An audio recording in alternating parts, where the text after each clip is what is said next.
अक्सर लोगों के सर दर्द, घुटनों में दर्द, कमर दर्द, सर्वाइकल की प्रॉब्लम होती है। तो ये लड्डू इन तमाम बीमारियों का तोड़ है और बच्चों के लिए भी ये बहुत फ़ायदेमंद है। ये इम्यूनिटी को बूस्ट करता है, दिमाग को तेज़ करता है और बहुत ही हेल्दी है।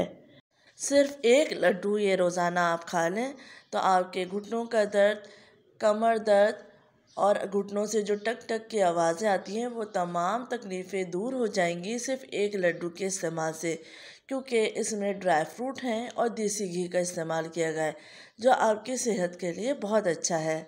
तो चलिए हम रेसिपी को स्टार्ट करते हैं। बिस्मिल्लाहिर्रहमानिर्रहीम। अस्सलाम वालेकुम। सबसे पहले ले लेंगे हम एक कढ़ाई जिसमें मैंने डाल दिया है 1 टेबल स्पून घी और घी को मेल्ट होने देंगे। जब घी मेल्ट हो जाएगा तो फिर हम इसमें ऐड करेंगे बादाम, 1 प्याली। बादाम को मैंने मोटा मोटा कूट लिया था, चाहे आप इसको कूट लीजिए या मोटा मोटा काट लीजिए। सिर्फ 1 से 2 मिनट के लिए हम बादाम को फ्राई करेंगे मीडियम लो फ्लेम पर और मुस्तकिल चमचे चलाते रहेंगे ताकि लगे नहीं। 1 से 2 मिनट ये फ्राई हो चुका है। अब मैंने इसमें ऐड कर दिया है काजू। 1 कप के करीब काजू को भी मैंने मोटा मोटा कूट लिया था या आप इसको मोटा काट लीजिए और इसको भी हम 1 से 2 मिनट के लिए फ्राई कर लेंगे। हल्का सा फ्राई करना है और इसके बाद हम इनको निकाल लेंगे। बहुत मज़ेदार और हेल्दी ये लड्डू बन के तैयार होते हैं। इसको आप बना के रख सकते हैं और पूरा महीना इस्तेमाल कर सकते हैं। बादाम और काजू फ्राई हो चुके हैं, इसको मैंने निकाल लिया है। अब उसी कढ़ाई में थोड़ा सा घी बाकी था तो मैंने 4 मगज, जिसको हम खरबूजे के बीज भी कहते हैं, 1 कप के करीब वो डाल दिया है। इसको भी हम मीडियम लो फ्लेम पर फ्राई कर लेंगे। अच्छे तरीके से इसको रोस्ट कर लेना है। तमाम चीज़ों को सिर्फ हम 1 से 2 मिनट के लिए ही रोस्ट करेंगे, बहुत ज़्यादा नहीं रोस्ट करना है। तो अब हम इसको भी निकाल लेंगे उसी बोल में। इसके बाद मैं मज़ीद 1 टेबल स्पून घी ऐड करूँगी और उसमें डाल दूँगी ये पिस्ते जिनको मैंने मोटा मोटा कूट लिया था। साथ ही मैं इसमें डाल दूँगी अखरोट, आधा कप के करीब, और अखरोट को भी मैंने मोटा मोटा कूट लिया था और इसको हम फ्राई कर लेंगे। 1 मिनट के लिए फ्राई करना है। फिर साथ ही हम इसमें डाल देंगे किशमिश, ये भी आधी प्याली के करीब है, तो किशमिश भी हम फ्राई कर लेंगे। ये तमाम चीज़ें 1 से 2 मिनट के लिए फ्राई कर लीजिए और फिर हम निकाल लेंगे। सर्दियों में ये लड्डू बहुत ही हेल्दी होते हैं, इसको ज़रूर ट्राई कीजिए, बना के रख दीजिए, पूरा महीना इस्तेमाल कीजिए। रोस्ट होने के बाद इसको भी हमने निकाल लिया है। अब उसी कढ़ाई में हम तकरीबन 1/4 कप खसखस ले ली थी जिसको मैंने अच्छे से धो लिया था, तो ये अभी थोड़ी सी गीली है, इसकी मिट्टी निकाल ली थी अच्छे तरीके से। इसको हम पहले थोड़ा सा खुश्क कर लेंगे ताकि इसका तमाम पानी ड्राई हो जाए।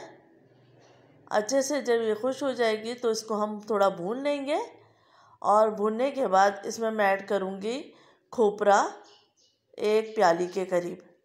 ये फ्रेश खोपरे को मैंने कद्दूकस कर लिया था। आप फ्रेश खोपरा लें तो ज़्यादा अच्छा है क्योंकि इसका अपना ऑयल भी होता है, तो वो सेहत के लिए बहुत ही अच्छा है। वरना आप इसकी जगह रेसिकेटेड कोकोनट भी ले सकते हैं, जो पिसा हुआ खोपरा होता है ना, वो आप ले लीजिए। ये तमाम इंग्रेडिएंट जो हमने इस लड्डू को बनाने में इस्तेमाल किए हैं बहुत ही फ़ायदेमंद हैं। यह आपकी हड्डियों को मजबूत बनाते हैं, कमर दर्द, जोड़ों में दर्द, पट्टों में खिंचाव को दूर करते हैं। खोपरे को भी 3 से 4 मिनट फ्राई करने के बाद इसी बोल में निकाल लिया है और अच्छे से मिक्स कर लेंगे। अब उसी कढ़ाई में 1 टेबल स्पून घी और डाल दिया है और इसके बाद मैंने इसमें डाल दी हैं खजूरें, जिनके बीज मैंने निकाल दिए थे और ग्राइंडर में इसको मैंने थोड़ा सा ग्राइंड कर लिया था। यहाँ पे मैंने आधा किलो खजूरों का इस्तेमाल किया है। इसको हम अच्छे से भून लेंगे और आप देखेंगे कि ये सिमट जाएगा खजूरों का पेस्ट। तकरीबन 3 से 4 मिनट के लिए हम इसको भूनेंगे। जब ये अच्छे से भुन जाएगा तो फिर हम इसमें ऐड कर देंगे वो तमाम ड्राई फ्रूट जो कि हमने रोस्ट किए थे। तो ड्राई फ्रूट को अच्छे से खजूरों के साथ हम मिक्स कर लेंगे। आपने इसको मीडियम लो फ्लेम पर पकाना है और अच्छे से मिक्स करते जाना है। थोड़ी देर बाद आप देखेंगे कि खजूरें और ड्राई फ्रूट अच्छे से एक जान हो चुके हैं। तो ये आप देख सकते हैं, मैंने इसको निकाल लिया है। अभी ये हल्का सा गर्म ही है।